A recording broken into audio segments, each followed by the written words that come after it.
तीन दोस्त मिलकर एक लड़की से प्यार करते हैं और तीनों दोस्त उस लड़की से मिलने के लिए अचानक रात में जाते हैं। जाने बेरा तो सोनू के हमरा बैठा ले, सोनू के कहत चला जौन होई तौन होई आ लेके गइल रे, लेके गइलन स आ हमरा बाबू के आगे कह देलन सन अपने भाके आके सब डॉक्टर बीरो से देखा ले बारन सन आ कौनो नहीं गन जगह हले रे हमरा से गाँव प्रचार कैले बन सब दूगो छोकरा इहर हाथ बैगनी के सनौली के मरले बा पासी लड़किया बा मरले बड़े सो उ लड़किया केकरा से बतियावत गुंदानवा से बतियावत और केकरा से हम बड़ गुंदानवा से बतियावत और केकरा से हम बड़ बेटा कहत रहला है जे गुंदानवा के चक्करवा जलत रहला रे मम्मी कहन जे बबुआ के न जाए दिर। अच्छा तो कुंदन से बात करत हाँ तो साथे मार देलक। तब हम का जानता नहीं हमरा बेटा के काहे मजा आगा जो कपर अब रौरा बानी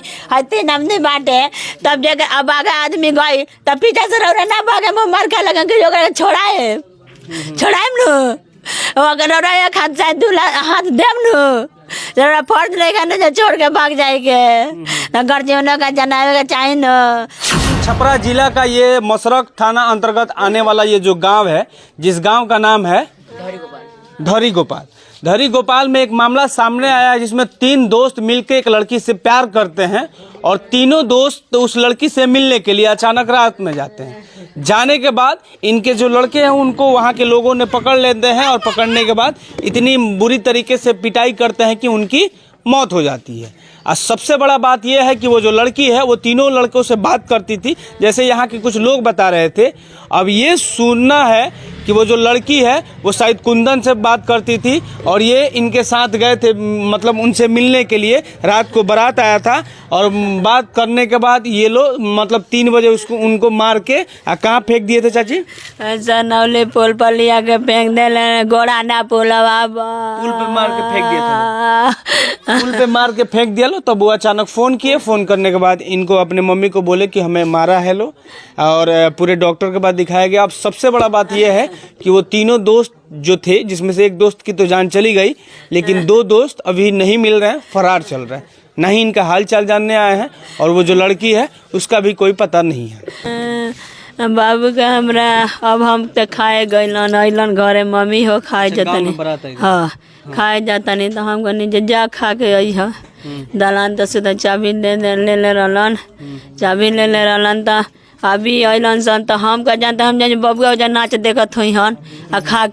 जब इन लेके अलन कुंदन मोटरसाइकिल तकादी लेके गइलन, वो जाके लोग देखलक तो कहलक जब मोटरसाइकिल लिया कहाँ जाता रहे बेरा तो सोनू के हमरा बैठा ले, सोनू के कहत चला जौन होई तौन होई आ लेके गइल रे, लेके गइलन स आ हमरा बाबू के आगे कह देलन सन अपने भाके आके सब डॉक्टर बीरो से देखा ले बारन सन आ कौनो नहीं गन जगह हले रे हमरा से गाँव प्रचार कैले बन सब दूगो छोकरा इहर हाथ बैगनी के सनौली के मरले बा पासी लड़किया बा मरले बड़े सो उ लड़किया केकरा से बतियावत गुंदानवा से बतियावत और केकरा से हम बड़ बेटा कहत रहला है जे गुंदानवा के चक्करवा जलत रहला रे मम्मी कहन जे बबुआ के न जाए दिर। अच्छा तो कुंदन से बात करत हाँ तो साथे मार देलक। तब हम का जानता नहीं हमरा बेटा के काहे मजा आगा जो कपर अब रौरा बानी हते नमने बाटे तब जे अब आगा आदमी गई तब पीछे से रौरा ना भागे मुंह मार के लगन के ओकरा छोड़ाए न अगर रौरा एक हाथ से दूला हाथ देम न रौरा फर्ज लेगा न छोड़ के भाग जाएंगे घर जीवनों का जनावे का चाहिए न तब छोड़ के भाग लगलो। पहले से इलो जावत आ तो एंगा जात्रा लखल रोशन कौली अपन हाँ ले जाइहन उहे ले जाइहन इनको के ले जाई हाँ कैसन फोन कर चलो चल हम रे बबुआ कहाँ रे हमकर पापा चेतन बबुआ रे नन जाइए रे ओकरा संग तब विदेशवा के पासपोर्टवा बना रहा बनाव रे हम तोरा के ले जा पिजवा घूमत रहा रे अब हमनी के गाड़ी दे मोबाइल से बातों करत हाँ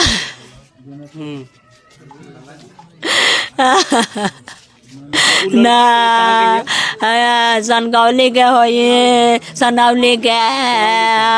हाँ क्या नाम है लोग का? हम का जानता नहीं, हम एजा बनी तो हम का जानता सनकौली सन फड़ुआ से पूछ लो। तो माने वही में से एगो उहे बताइए सन, उहे क्यों बतिया? हाँ अभी वो कहाँ बा? अब हम नहीं अब कहियो झाँकी ना पड़ेल सन। परसों से जब से बाबू मरल बानू मुआ दिलन सन, शांति हो गलन सन, भाग गलन सन।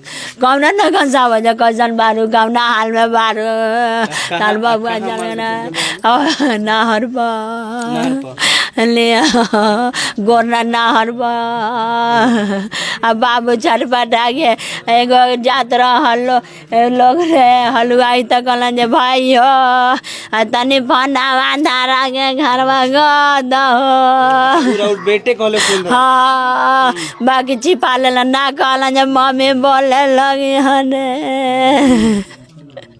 तो उ फोन कइले को बजे के बाद रात के फोन? 3 बजे। क्या कहले? 3 बजे नहीं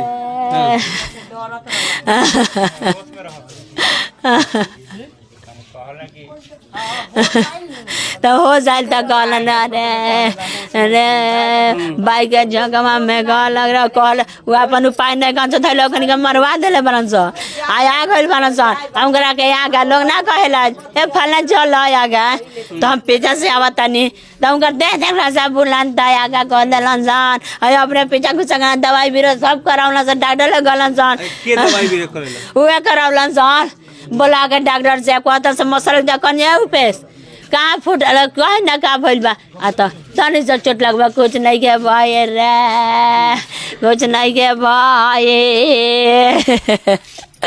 अरे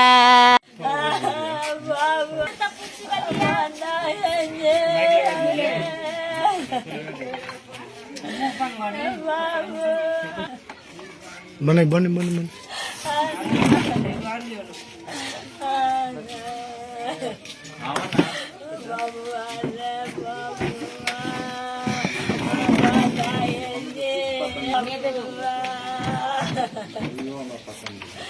बाबू